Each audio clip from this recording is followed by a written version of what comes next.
जब हम कहते हैं भारत सोने की चिड़िया था, तो ज़्यादातर लोग इसे एक भावनात्मक लाइन समझते हैं और कुछ लोग इसे बढ़ा चढ़ा कर कही गई बात मानते हैं और कुछ लोग सीधे कह देते हैं ये सब मिथ है।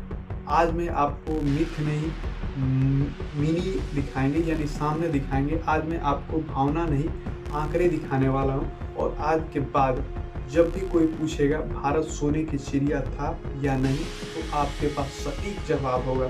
सन 1700 ईस्वी में दुनिया की कुल अर्थव्यवस्था का अगर 100 हिस्सों में बांट दिया जाए तो 23% हिस्से अकेले भारत के पास थे। हाँ, वो भी दुनिया में सबसे ज़्यादा उत्पादन भारत करता था। उस समय ब्रिटेन की हिस्सेदारी सिर्फ 2% थी। फ्रांस, जर्मनी और बाकी यूरोप सब मिलाकर भी भारत के बराबर नहीं थे। ये आंकड़े किसी भारतीय किताब से नहीं और अंग्रेज के इतिहासकार एंगस मैडिसन नाम है, अंग्रेज है की रिसर्च से है ये।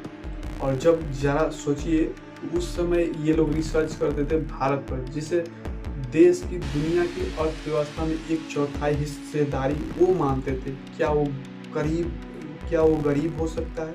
भारत सिर्फ अमीर नहीं था, भारत उत्पादन की फैक्ट्री था। ढाका की मलमल, बनारस का रेशम, सूरत का कपड़ा, दक्कन का इस्पात और दक्षिण भारत के मसाले पूरे दुनिया में फेमस थे। पूरे दुनिया भारत से खरीदारी करता था। अंग्रेज व्यापारी भारत इसलिए नहीं आए कि भारत पिछड़ा था, वो इसलिए आए क्योंकि भारत के बिना यूरोप चल ही नहीं सकता था। अब एक बात ध्यान से समझिए, उस समय यूरोप औद्योगिक नहीं था। यूरोप भारत से बनाया सामान खरीदता था और भारत कच्चा माल नहीं, फिनिश प्रोडक्ट बेचता था। उसमें कच्चा माल नहीं बेचता था, यानी मुनाफा भारत में बनता था।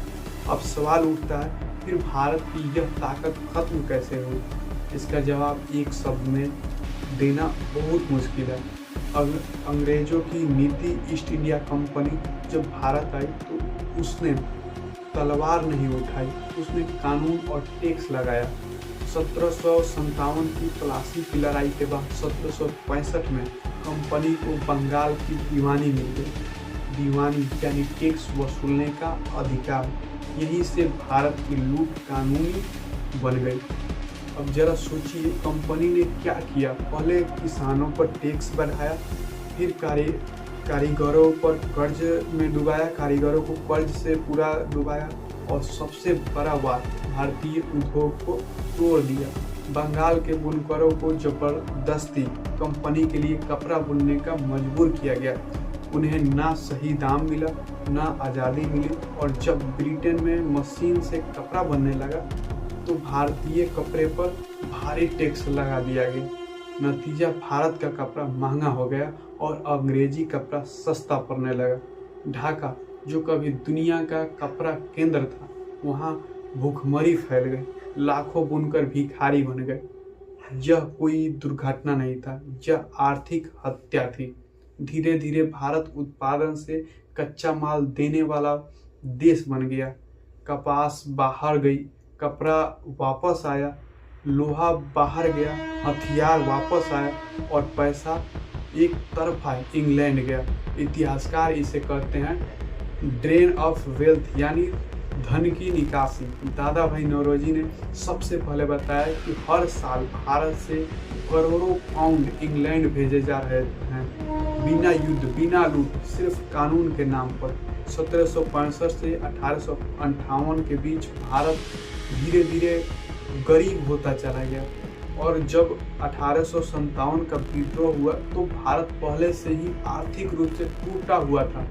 अब एक सवाल जो आपको झकझोर देगा, अगर अंग्रेज भारत को सभ्य बनाने आए थे तो भारत की हिस्सेदारी 23% से घटाकर 1947 में 4% क्यों हो गई?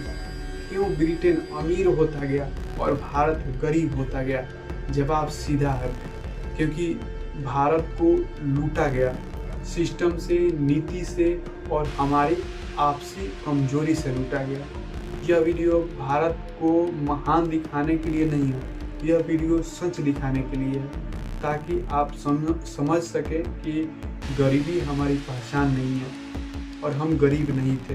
यह हम पर थोपी गई एक स्थिति है और इतिहास ये सिखाता है, जो समाज अपनी लूट को नहीं समझता वो दोबारा लूटने के लिए तैयार रहता है। तो दोस्तों, ये वीडियो यहीं पर समाप्त होता है। आपको ये वीडियो कैसा लगा कमेंट करके बताएं। मिलते हैं।